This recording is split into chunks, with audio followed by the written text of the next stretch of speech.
installing Foreman effectiveness without tanking the month. Join passionate automotive trainer and coach Andrew Uglow as he tackles one of the hardest questions facing service departments. How do you close the Foreman capability gap without pulling a critical person out of the workshop and creating even more chaos? In this episode, you'll learn why training alone is not enough, why coaching works differently, and why the first improvements often show up in the silly mistakes, unforced errors, and comebacks that quietly drain the bottom line. Discover how micro moments, practical frameworks, and ongoing accountability can help Foreman build capability while staying connected to the real work of the workshop. Along the way, you'll hear why automotive may be one of the few performance-driven industries still underusing coaching where it matters most. I'm your co-host Anthony Perl, and this is the Frictionless Workshop Podcast. Let's get cranking. Andrew, let's talk about this concept of installing Foreman effectiveness without tanking the month. And I know we've alluded to it in previous episodes. There's a bunch of research and things that you want to bring out in this particular episode as well.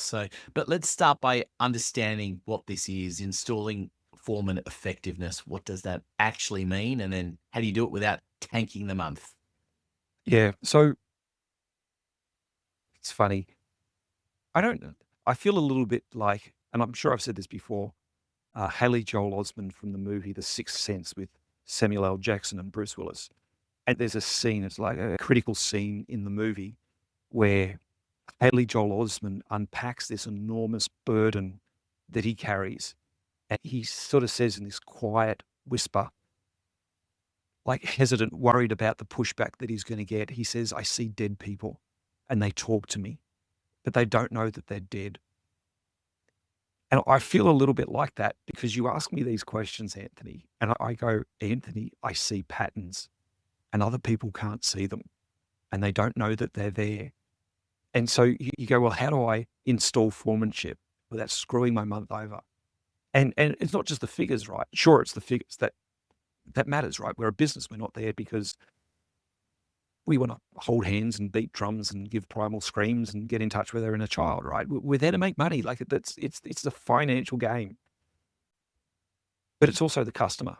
You know what it's like to be without your car. You know the stress and the grief that happens when your car isn't available or breaks down or what. Like this is a big issue. This ripples into all sorts of different areas. That again, that's perhaps a discussion over a beverage in a venue somewhere, but. We haven't, firstly, the first point to make is we haven't installed effectiveness for Foreman. We have a capability gap, and it shows up in all of the elements that we don't have measures for. So staff turn, technician engagement, trust, reliability, attitude, experience. These are all symptoms of the Foreman capacity gap. And so the challenge becomes for dealers, okay, so I'm going to close my gap. How do I do it? If I take my foreman out of the workshop, I just compound my problems. If I go, foreman, go to a 2-day training class and we'll kind of save everything for you for when you get back. And the foreman comes back to the stuff's hit the fan and there's a very unpleasant brown mist in the air. It's a right mess. And the foreman's now scrambling. They're so busy trying to solve stuff and fix stuff and get things back on an even keel that they don't get the opportunity to go and practice what they do. They're back in this rush, urgency stuff. And at the same time, the business just lost a foreman for however many days of productivity. And that has a very significant impact. And Deloitte's talking about this. And Errol, again, if you're listening to this episode, Errol from Complete Dealer Services, we're seeing people with a 0.4 margin on their gross, on the dealership gross. Now, 0.4, that doesn't give you a lot of margin, right? You're really riding the ragged edges of disaster. You take someone that has a direct impact on profitability and productivity out of the business for 2 days.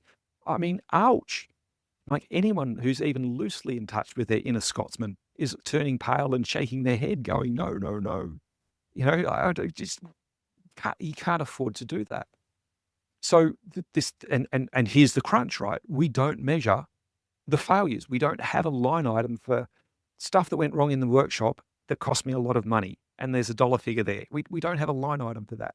So we've got this unmeasured component creating this influence that I'm not addressing, but I'm still suffering the consequences of. And so the solution, and finally they're going, Andrew, finally he's getting to the solution. The solution isn't to do training. The solution is to do coaching. Because coaching leaves my foreman in the business. I can take them out in small chunks, so micro moments, hour and a half. And I can work with the foreman at a personal level, and I can help them learn the skills that they need to know, practice the skills that they need to know so that they're not conducting ungodly experiments on the technical team, right? They get to practice it with a coach. They can understand the frameworks and the pieces that were missing for them. Because when I talk to foremen and I ask, they tell me about all these problems, that I told them once 1,000 times. I told them this is happening, that's happening. My service advisors are this, and my service managers that, and the parts people are suboptimal, and and they've got all these stresses. And I go, well, how are you going to manage that? And they look at me blankly. They don't have a structure. They don't have a framework. They don't have a means to address the capability gap that they are experiencing personally. Now, hear me right. We're not suggesting that the workshop operation is an absolute nightmare. It runs well enough. It does okay. We hit the numbers. We do good. But I go back to what I said in one of the earlier episodes where the foreman is, and even the service manager, it's the duck on the pond, calm, serene, but under the water, paddling like nuts.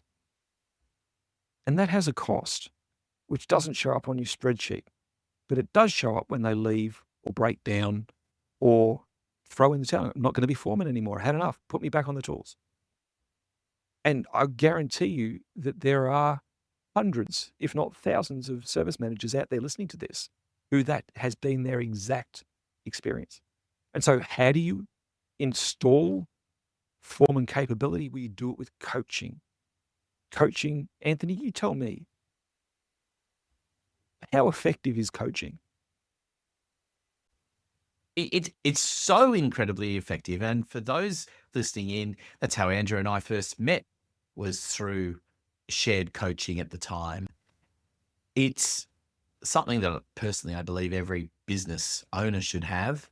And certainly I can see the value at the level that we're talking about here.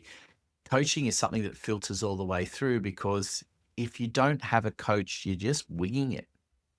Yep. And you're not having the opportunity to learn from others and the mistakes they've made. And it's funny how, again, I'm going to use the football analogy. It's funny how we accept it from, under fives all the way through to, right through to international level. We all accept that there is a coach, even though, particularly at international level, these are the best of the best, but they still have a coach. And that's true in business as well as it is in sport. And it's true for a reason. Yeah, right. You take the elite tennis players. How many coaches do they have? You take the elite cricketers. How many coaches? How many different coaches are there for your football team? Like, if you want performance, there's a reason that I don't know. Who do you barrack for in NRNL? I'm a Manly fan, so All right. I'm the one that everyone else hates. That's the truth. We still lead it. I appreciate that. I'm a Collingwood fan too, so I just have more teeth and less tattoos than most of them. But there's a reason that they don't. Yeah, they have fitness trainers, sure, but they have fitness coaches and they have mindset coaches and dietary coaches. They do it through a coaching frame. Here you go, Anthony. A question without notice, on the spot. Show me an industry that doesn't use coaching to get performance. Struggle to find one. I can think of two. Politics, although arguably they do have speech coaches, dress coaches, all that sort of stuff, so they look and sound good. Depends where you are. That doesn't mean that they know what they're doing.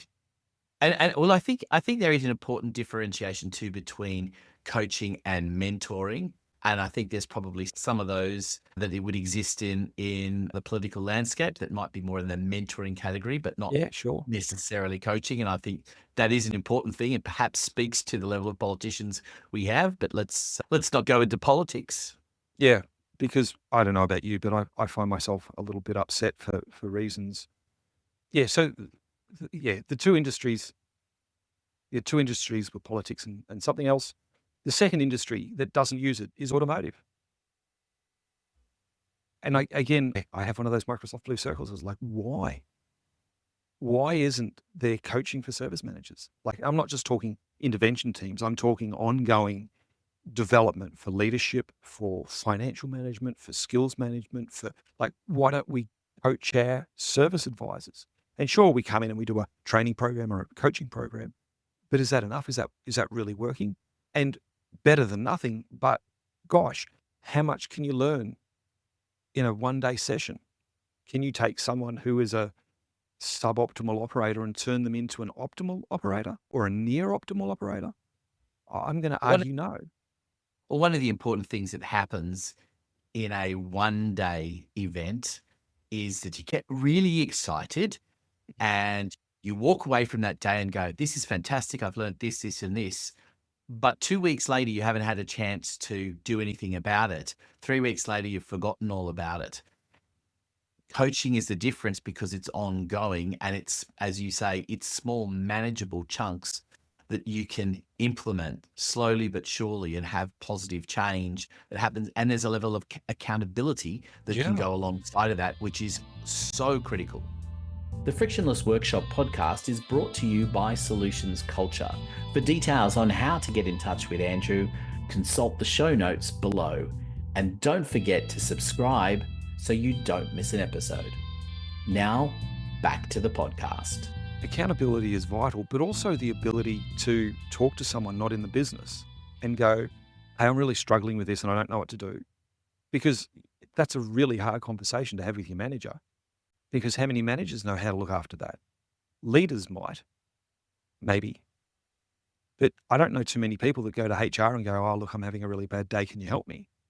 Certainly technicians, because, and perhaps, look, I know that this is a generational thing for sure, that your millennials, your Zs and your soon-to-be alphas are far more in touch with their inner person and their feelings and sensations, and are more likely to complain and talk about that. But certainly for X's like myself, and even some Ys, you don't. That's a sign of weakness. You don't do that. And conversely, where is you millennials and your Zs that are doing this? Well, do you have an effective method and framework for helping them manage that, to manage their state? We spoke about triage earlier. Well, do you have some strategies and tactics that when they're not having a good time, when they're really, really struggling, well, they've actually got some resource that they can turn to that can help them get them back on track rather than just taking a mental health day? Not that there's anything inherently wrong with that, but from a financial perspective, that doesn't give you the numbers that you need. And so I want to point to, we talk about how to get effectiveness, Foreman effectiveness, how to close the Foreman capability gap. You do it with coaching. And here we go, shameless self-promotion. I designed a coaching program specifically for Foreman. It doesn't work for anyone else. It was never intended to. It doesn't work for service managers. It doesn't work for service advisors. It doesn't work for your parts team. It just is for Foreman, because Foreman are the middle child. And I don't say that to be critical. I say that because it's reality. Your apprentices get all this attention. They get all this training. They get all this coaching. They get all this mentoring, and they need it. And the technicians get all this technical training. They get these resources. They get all this help and support. And the foreman gets that, but they don't get anything for the 80% of their job, which is the people part. And I don't know about you, but that blows my mind. I just go, you really? That's a face palm moment. It's like, no, what? Much like you're not tracking the types of comebacks you have? Really? And so we call it the professional foreman method. And it is a coaching program designed for foremen to increase foreman effectiveness and close the foreman capability gap. And we do it with coaching. Now, I'm a trainer. I've had to go and learn how to coach because training isn't going to solve this. And I can say that as someone who's been training automotive professionals and automotive technical professionals for decades. If I was to count up, and we did a fairly subjective count just recently, I'm closing on 40,000 technical professionals I've had in my training class. So I know what works and I know what doesn't work, and training doesn't work for foremen. Simple as that. Let me throw in a Deloitte for you. So Deloitte's very big with their Academy of Excellence and a whole bunch of other courses that they run. They are very, very big on data, as you would be from an accounting firm. There was recently a article in Go Auto, and I want to play out Lee Peters. So Lee Peters is a partner at Deloitte's, and they were looking at the financial state of the business. I'm looking at the article as just a brief summary of what they were talking about. But the net result was that there is a very distinct difference between the top 30% of dealers and others. And that line is splitting, is diverging. And whilst everyone has access to the technology, everyone has access to the data, everyone has access to the systems, everyone has best practice processes, KPIs, benchmarks, all of the other things that towards helping the dealership perform. Mr. Peters' description of, well, how do we address this gap? How do we, one, keep the people who are performing, and how do we then help the people who are not yet performing at what they're capable of to perform? He makes this statement and he says, the path ahead is defined by strategic productivity and robust talent management. Earlier on, he says that talent attraction and retention emerge as decisive factors. So don't take it from me, take it from Mr. Peters, who's a bit of a guru, can I offer? If you're not creating the people that you need in the business, you're at a huge disadvantage, because the businesses that are doing well, they're not just finding the right people. Sure, there's some of that. They're making the right people. So how do you make the right people? You coach them. And you coach them for as long as it takes to get the results, because they will. Coaching doesn't produce an outcome overnight, not like training can. Coaching is a commitment, but it also produces better results. It helps cement in terms of retention, because the person's got a reason to be there. We spoke about reward, recognition, and resources. If you don't say to your foreman, hey, appreciate that you've got a really tough job, we'd love to get you a coach who can help you perform in this job, how do you reckon they feel? Do they feel recognized? Do they feel rewarded? Do they feel resourced? And if you've got a quality foreman now, or a foreman that's working on their quality, well, that's going to cascade down into your team. It cannot not, if the coaching is effective. And so, Anthony, ask me a question about what I should be tracking when I coach my foreman. Should you be tracking, Andrew? Great question, Anthony. One of the first things that shifts, is the amount, tennis call it unforced errors, but it's the amount of silly mistakes that slipped through. And so that'll show up internally, like the ones that you caught, but it'll also show up in the ones that the customer caught and came back upset about. That'll be the first thing. Deloitte's talk about a 12 to 15% or 12 to 17% comeback rate, because there's parts outside of our control. We'd like 0, right? But you watch that number in 6 months start to shift. And well, you would know your gross profit out of the business, out of the workshop over a 12-month period. If you could add 3%, 5% to that gross profit number, what would that do to your bottom line? Because that's exactly what's happening. This is going straight onto your bottom line. What would that be worth? And it's a very healthy six-figure. It's a very healthy six-figure. And that's the first thing that moves when your foreman capacity gap starts to shrink. Andrew, just to wrap this up, there's probably a question that people are asking as well in regards to this whole idea of coaching, because it is going to take them off the floor at certain times. So how much risk and damage can that cause? Because you have to manage that process as well, because hopefully they can now see the end result and the benefits of doing it. But how do you manage that component of taking them away from the job for a period of time, whether it's an hour and a half here and there, or whether it's, 2 or 3 hours at a time? So this comes back to how well you load your workshop. And you can load the workshop in a way that facilitates the foreman having some, I don't like to use the word free time, but having some time allocated specifically for this. We do the coaching Tuesdays, Wednesdays, and Thursdays simply because Mondays and Fridays are challenging enough. We have toe in Monday and panic Friday, right? Toe in Monday, there's all this unallocated or unexpected work rocks up, which is great. We love the work, but it loads the workshop in a way that, well, maybe we planned for, maybe we didn't plan for it. And then, of course, Panic Friday, it's all got to be done. We've got to it's close that work in progress, close the week, get stuff out, invoice, get the money in, right? It's a real thing. And so the foreman has enough to do on the Mondays and Fridays. And so typically we find Tuesday and Wednesday, late morning is good because the day is already set and structured. There's an opportunity then for the foreman to go, well, do not disturb for a very short period of time, an hour-ish, and they can go and invest the time. They haven't, well, hopefully they haven't had the 1,000 spot fires to put out before they get into the training. So they're in a good mental state to be able to participate in the training, in the coaching, I should say. And the goal is that this is hardcore practical. Like if you can't use it, like you've got to understand structure, you've got to understand the tactics and strategy.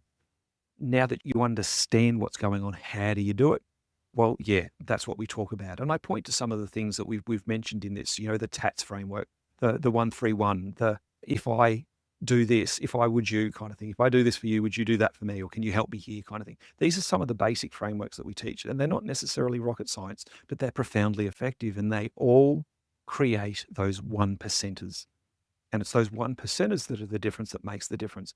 With a couple of exceptions, the industry has emerged or evolved beyond, I can make a change and I see a 25% increase in my bottom line from one or two things. And look, it can happen. But usually those dealers are profoundly dysfunctional at some level. And I don't mean to be critical, but that's the reality. For the most part, dealerships are run well-ish.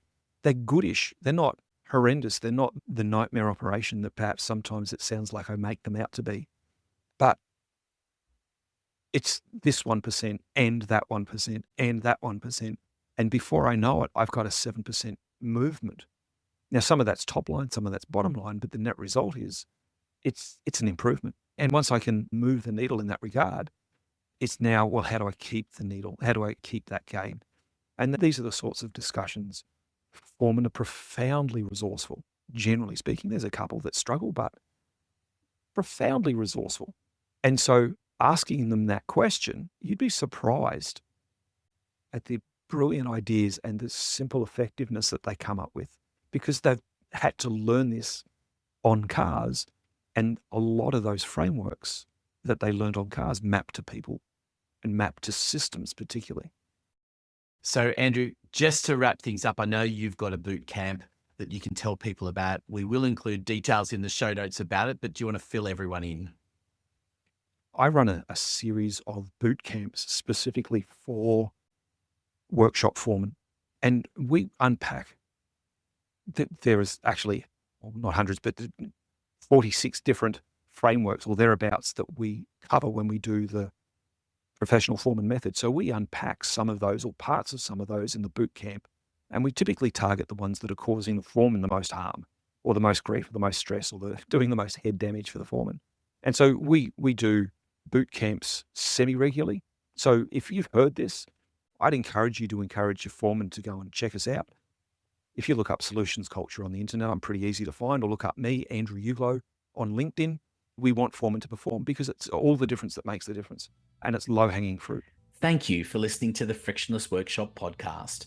For details on how to get Andrew working with you and your technicians, take a look at the show notes. There's also a link to some special content you can access. I'm Anthony Perl, reminding you to subscribe so you don't miss an episode.